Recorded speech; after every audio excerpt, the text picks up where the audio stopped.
अस्सलाम वालेकुम जी, बिस्मिल्लाहिर्रहमानिर्रहीम। Welcome back students. तो आज हम स्टार्ट करते हैं जी फेडरल बोर्ड वालों। Thank you so much for watching this video. तो आप लोगों का अच्छा रिस्पांस है, लेकिन फिर भी आप लोगों से रिक्वेस्ट है कि यार आप इसको लिंक को ज़रूर शेयर करें और बाकी एफसी के स्टूडेंट्स को, एपीएस के स्टूडेंट्स को, ग्रीजन के स्टूडेंट्स को। मेरा नाम सरवकार है और मैं गुजरांवाला कैंट से बिलोंग करता हूँ। और आप लोगों से एज अ टीचर मेरी रिक्वेस्ट है कि चैनल को आप ज़रूर सपोर्ट करें और बाकी स्टूडेंट्स को वो ज़रूर मोटिवेट करें कि वो लाजमी जो है ना लेक्चर्स ले, और चैनल को ज़रूर सब्सक्राइब कीजिए ख़ुद भी और बाकी स्टूडेंट्स से भी करवाइए जी। Thank you so much. शुरू करते हैं जी। सबसे पहले देखिए, मैं आपको एक चीज़ ये बता दूँ कि आज जो हम लोगों का जो टॉपिक है उसका नाम है रिलेटिव एटॉमिक मास। ठीक है। अब रिलेटिव एटॉमिक मास है क्या, उसके बारे में हम लोग ज़रा डिस्कस कर लेते हैं कि एटॉमिक मास किसे कहते हैं। मैंने प्रीवियस लेक्चर में आपको एटॉमिक मास के बारे में बताया था कि किसी भी एटम के प्रोटॉन और न्यूट्रॉन, इन दोनों की तादाद को जब हम जमा कर लेते हैं तो उसे कहते हैं जी एटॉमिक मास। ठीक हो गया। अब रिलेटिव किसे कहते हैं, ये ज़रा स्टोरी आप थोड़ी सी सुन लें ताकि आपको अच्छे से समझ आ जाए। देखें, टोटल 118 एलिमेंट्स हैं दुनिया में। अब तक जितने भी एलिमेंट्स हैं वो 118 हैं, यानी 118 है। अब एलिमेंट्स के बारे में मैंने आप लोगों से पहले डिस्कस किया था कि एलिमेंट्स, कार्बन एक एलिमेंट है, नाइट्रोजन एलिमेंट है, गोल्ड एलिमेंट है, सिल्वर एलिमेंट है। 118 एलिमेंट है, उनमें से एक एलिमेंट को, कार्बन को, मैंने अलग कर दिया। और कार्बन जो होता है ना, उसके एटम का मास होता है 12। जब इस 18 में से, 118 में से एक एलिमेंट को अलग कर दिया तो बाकी बचे 117 एलिमेंट्स। तो करना क्या है, कार्बन के साथ हर एलिमेंट के मास को कंपैरिजन करना है। जो बाकी 117 एलिमेंट्स रह गए हैं उनके मास को एक साइड पे रखना है और कार्बन के मास को एक साइड पे रखना है। एक एक करके सबको आपस में कंपैरिजन करना है, यानी एक तरफ एक पलड़े में आपने कार्बन का मास रखना है जो कि 12 है, और दूसरी तरफ आपने 1 बाय 1 जितने भी एलिमेंट्स हैं उन सब के मासिस को आपने कार्बन के साथ कंपैरिजन करना है।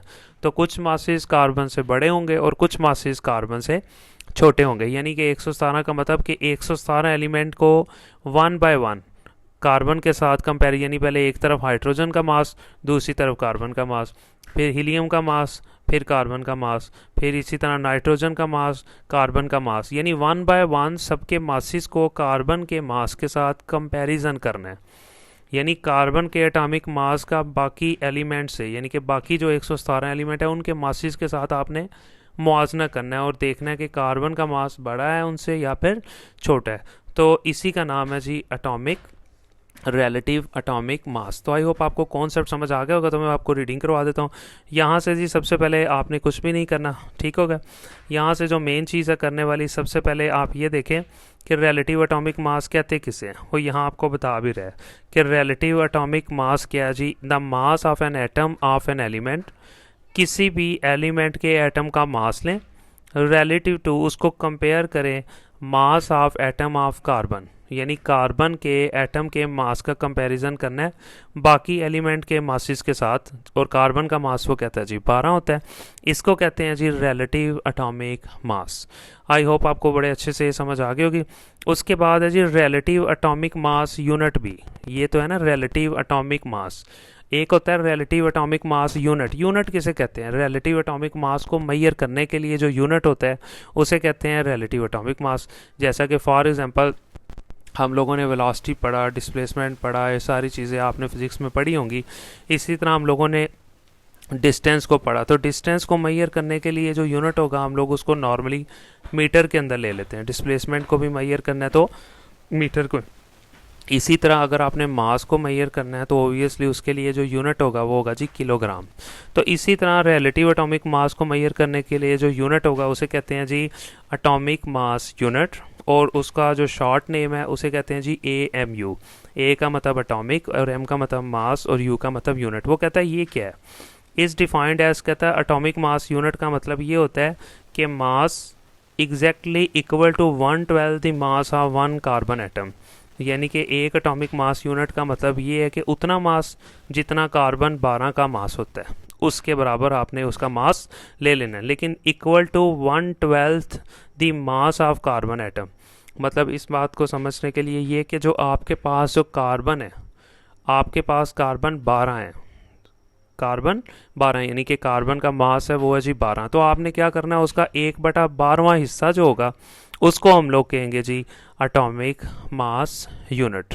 फिर वो कह रहा है कि मास ऑफ 1 कार्बन एटम, ठीक है, उसका एक अगर हम ले लेते हैं 1 कार्बन एटम ले लेते हैं तो उसका मास कितना होगा, सिंपल सी बात है 12 AMU, क्योंकि उसके 12 हिस्से किए ना।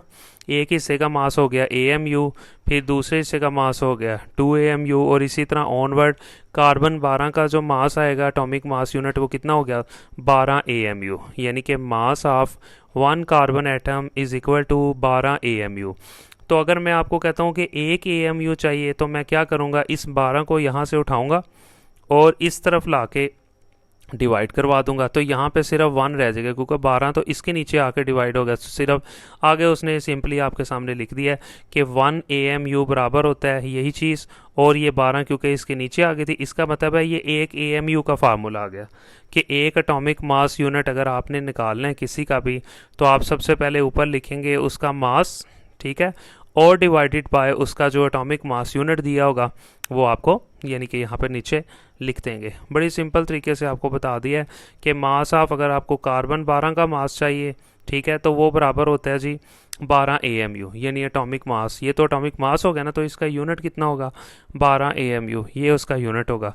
तो अगर मैं चाहता हूँ कि मुझे सिर्फ एक AMU चाहिए, 1 एटॉमिक मास यूनिट चाहिए, तो 12 इसके नीचे बराबर के इस तरफ इधर आएगा और इसके नीचे आके डिवाइड हो जाएगा, तो वहाँ दूसरी तरफ क्या रह गया, सिर्फ 1 AMU। सो 1 AMU बराबर हो गया मास of 1 carbon atom divided by 12। तो किसी का भी मास, आप एटॉमिक मास यूनिट आप किसी का भी फाइंड कर सकते हैं, जैसा कि उसने नीचे आपको एग्जांपल में समझा दिया है।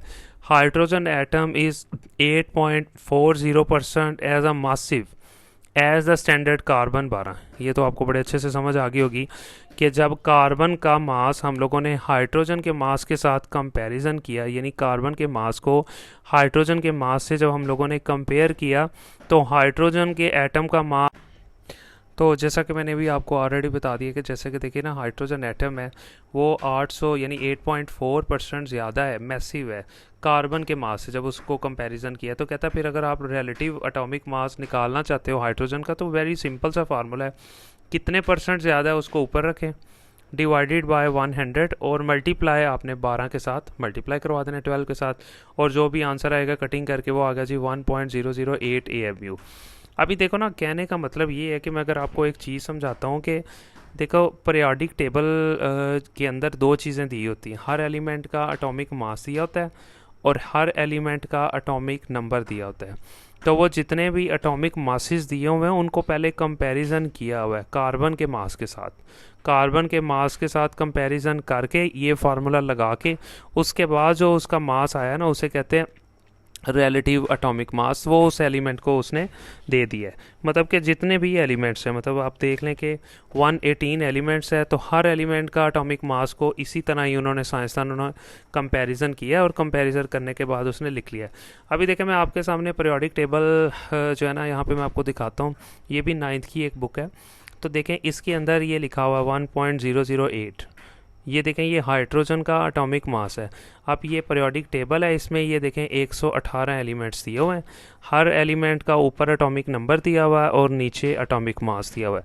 तो ये जो एटॉमिक मास है ना, ये इस तरह आता है जिस तरह से मैंने आपको बताया कि सबसे पहले कितने परसेंट, सबसे पहले देख लेते हैं कि कोई भी एलिमेंट कार्बन से कितने परसेंट ज़्यादा है, ठीक है, तो फिर उसके बाद या कम है या ज़्यादा है, ठीक है, उसके बाद उसको हम लोग जितने परसेंट वो ज़्यादा होता है कम होता है ऊपर रखते हैं, 100 से डिवाइड करते हैं और मल्टीप्लाई हम 12 कर देते हैं, और हमारे पास उस एलिमेंट का देखें अब इसका 6 है, इसका 9 है, ठीक है, इसका 10 है, इसी तरह इसका 22 है, इस तरह ऑनवर्ड सबके एटॉमिक मासेज उसने यहाँ पे लिख दिए हैं।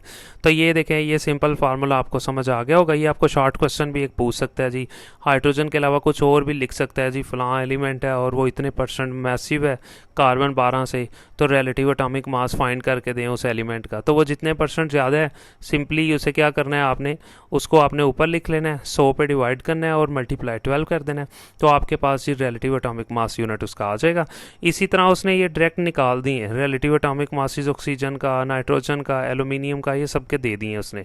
ये ऑक्सीजन का है, ये सोडियम का है, ये एलुमिनियम का, ये आपने याद करने हैं। रिस्पेक्टिवली का मतलब होता है तरतीब से, यानी ऑक्सीजन का ये वाला है, नाइट्रोजन का ये वाला है, एलुमिनियम का ये वाला है, ठीक है। और इसी तरह आपको कुछ रिलेटिव एटॉमिक मासेस कुछ और भी दिए हुए हैं, जैसे हाइड्रोजन का ये है, नाइट्रोजन का ये है, ऑक्सीजन का ये है, और ये कुछ ऐसे एलिमेंट्स हैं और उनके आगे रिलेटिव एटॉमिक मासेस हैं, ये आपको उन्होंने दे दिया है। इसके अंदर से देखें दो आपको मतलब क्वेश्चंस पूछ सकते हैं। एक तो रिलेटिव एटॉमिक मास किसे कहते हैं, ठीक है, वो आपसे पूछ सकते हैं, वो मैंने आपको बता दिया है, ठीक है। और इसके अलावा आप लोगों से ये पूछ सकते हैं कि जी रिलेटिव एटॉमिक मास जो यूनिट होता है, ठीक है, वो है रिलेटिव एटॉमिक मास यूनिट के बारे में आप यहाँ से लेके, ठीक है, ये सारा आगे ऑनवर्ड लिख सकते हो, विद एग्जांपल भी लिख सकते हो, ठीक है। यहाँ तक लिख लें, ये तो सिंपल डेफिनेशन और फार्मूला आ जाएगा, ये साथ उसकी एक एग्जांपल हो जाएगी। और बाकी ये एमसीक्यू और शॉर्ट के लिए एमसीक्यू में आपसे पूछ सकता है जी सोडियम का जी रिलेटिव एटॉमिक मास क्या है, तो आपने ये जस्ट याद करनी है अच्छे से चीज़, है ना। तो यहाँ पे से हम लोगों का ये पूरा जो है ना रिलेटिव एटॉमिक मास और एटॉमिक मास यूनिट जो है ना कंप्लीट हो गया। तो बाकी आपको एटॉमिक मास यूनिट का एब्रीवेशन पूछ सकता है कि AMU स्टैंड्स फॉर, तो आपने बता देना जी एटॉमिक मास यूनिट। कार्बन का कितना मास होता है जी 12 होता है। एक AMU किसके बराबर होता है, तो आप सिंपली उसको बता सकते हो कि एक AMU बराबर होता है मास ऑफ 1 कार्बन एटम, वो ऊपर रखें, डिवाइडेड बाय आप 12 कर दें तो आपके पास वो आ जाएगा। तो यहाँ पे भी this is the end of the topic. I hope आपको बड़े अच्छे से समझ आई होगी। और आपसे फिर दोबारा रिक्वेस्ट है कि आपकी क्लास में जितने भी स्टूडेंट्स पढ़ते हैं आप लाजमी उनसे शेयर करें लिंक को, ठीक है। मैं अब कोशिश कर रहा हूँ कि आप लोगों को प्ले लिस्ट बना दूँ। अब जब आप चैनल पे आओगे तो आपको प्ले लिस्ट मिल रही है, आप देख रहे हो, नॉर्मली आपको वीडियो भी मिल रही होगी, लेकिन मैं प्ले लिस्ट बना रहा हूँ। जितनी भी वीडियोज़ हैं उसमें 10th क्लास फेडरल बोर्ड है, 9th क्लास फेडरल बोर्ड है, पंजाब बोर्ड की भी केमिस्ट्री में अपलोड कर रहा हूँ, 10th की भी, 9th की भी। तो आप सब लोगों से रिक्वेस्ट है कि आपके जो कज़न्स पंजाब बोर्ड में हैं, जो फ्रेंड्स पंजाब बोर्ड में हैं, उनसे भी ज़रूर शेयर करें। और जो आपके फेडरल बोर्ड में हैं तो उनसे भी लाजमी आप लिंक को ज़रूर शेयर करें, उनको लाजमी बताएं, ठीक है। और बाकी अगर आपको कोई इशू है तो आप मुझसे पूछ सकते हो कुछ भी। मेरा व्हाट्सअप नंबर मैंने उस दिन भी आपको दिया था, तो दोबारा फिर मैं आपको यहाँ पे लिख देता हूँ। अगर आपको किसी भी चीज़ में कोई भी इशू है, अगर आपने मतलब कोई भी चीज़ पूछनी है तो कोई इशू नहीं है, आप पूछ सकते हो, ठीक है जी। ये मेरा जी व्हाट्सअप नंबर है 030261982120, ठीक है। तो आप इस पर भी कांटेक्ट करके मुझसे पूछ सकते हो, ठीक है। Thank you so much.